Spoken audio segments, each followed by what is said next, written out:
circunscrito en este país a la Constitución y a la Ley Orgánica de la Función Legislativa, tiene una dimensión reguladora de la actividad del Parlamento, de sus relaciones exteriores, de su organización y, por supuesto, de su función constitucional.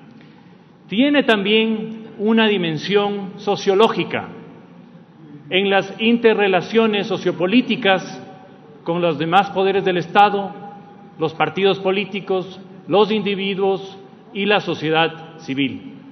Y finalmente tiene una dimensión axiológica de valores y principios, ya que la ley no solo se queda en la norma, sino también en los hechos, que además en este entorno neoconstitucional en el Ecuador obliga no solo en la interpretación, no solo a decir lo que es el derecho, sino lo que debe ser. Y estas tres dimensiones se visibilizan en el trabajo diario, en lo cotidiano y en los problemas que también enfrenta este Parlamento Nacional. El profesor Alcántara Sáenz de la Universidad de Salamanca ha esbozado tres de los problemas que experimentan los parlamentos latinoamericanos, en donde por supuesto también está el Parlamento ecuatoriano.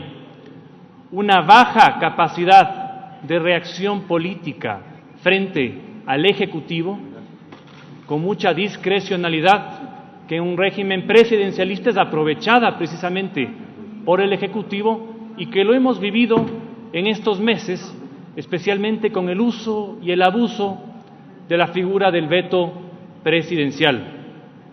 Otro problema, una crisis de legitimidad y una conducta antipolítica de los ciudadanos frente al Parlamento, porque no lo ven ya como el motor de cambio y progreso que esperan de esta Asamblea. Problema también que lo hemos vivido estos meses, el desgaste de la imagen de esta Asamblea y el distanciamiento del ciudadano con las actividades que aquí se tratan en el día a día. Y por último, una insuficiente capacidad administrativa de gestión, de cumplir la tarea encomendada por la democracia, que se ve en la poca capacidad que tenemos de fiscalizar, de que los ministros respondan los pedidos de información presentados por los asambleístas y, por supuesto, de todo ese escrutinio que necesita el Ejecutivo y los demás poderes por parte de este poder. Algunos de esos problemas creo que se solucionan con esta reforma a la Ley Orgánica de la Función Legislativa. Es positiva la creación de una unidad de control y ejecución presupuestaria, que ojalá no sea vetada por el Ejecutivo como lo fue en el 2012 y que permitirá un mayor seguimiento de la Asamblea en una tarea que actualmente no está regulada.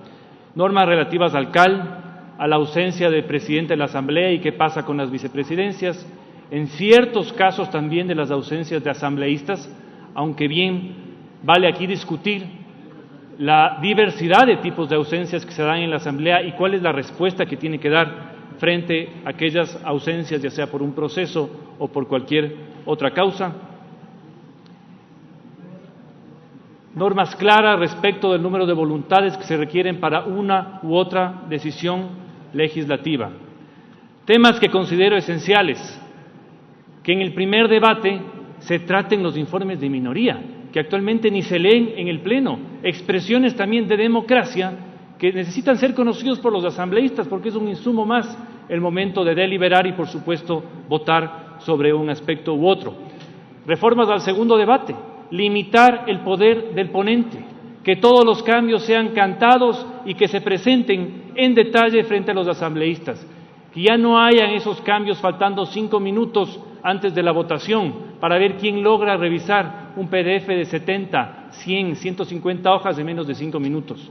Eso tiene que ser una de las grandes reformas en esta Ley Orgánica de la Función Legislativa.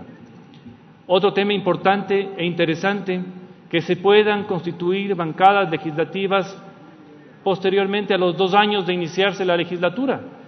Los movimientos políticos van cambiando. Es necesario entonces que las bancadas se puedan reconfigurar a los 2 años para que nadie se quede fuera de la influencia en el Parlamento. Y vean ustedes que se ha criticado muchísimo la incorporación del método de Webster, diciendo que va a dispersar el Parlamento aún más de lo que ya está. Estos mecanismos de las bancadas legislativas que existen aquí y existen en todos los parlamentos del mundo permiten precisamente que aquellos asambleístas, que aquellos movimientos, a veces atómicos, que llegan a un parlamento, se integren a otros y tengan un mayor poder de influencia en la agenda legislativa. En algo que no estoy de acuerdo y que llamo a la reflexión a este pleno es el tema de las comisiones ocasionales. Yo creo que las comisiones ocasionales tienen que ser puntuales y de extrema necesidad.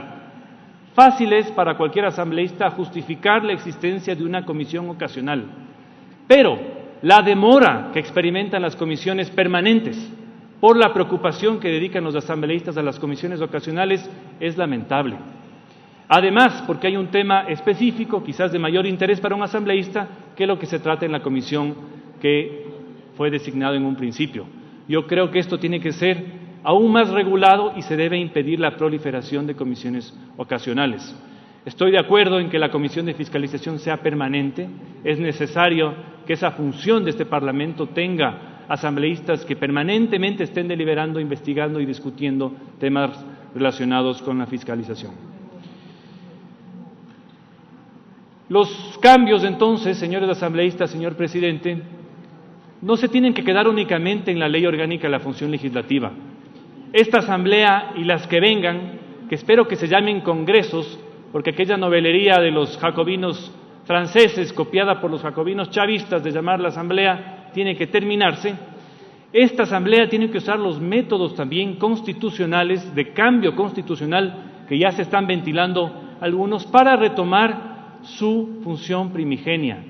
La designación de autoridades, el control a las autoridades, en donde se tienen que incluir también a jueces, especialmente a los jueces de la Corte Constitucional, con un careo público, con un conocimiento frente a la ciudadanía, alejado de esas comisiones oscuras tras bastidores que con intereses propios se dedican a designar autoridades y jueces y, por supuesto, limitando o cercenando las facultades del Consejo de Participación Ciudadana. Por ahí también va el camino, señores asambleístas, de esta dura tarea legislativa y, por supuesto, de constitucionalmente clarificar y modificar la figura del veto presidencial, porque colegislar no significa objetar o irse más allá de lo que establece la Constitución. Y ahí tenemos también una tarea muy importante. Gracias, señor presidente.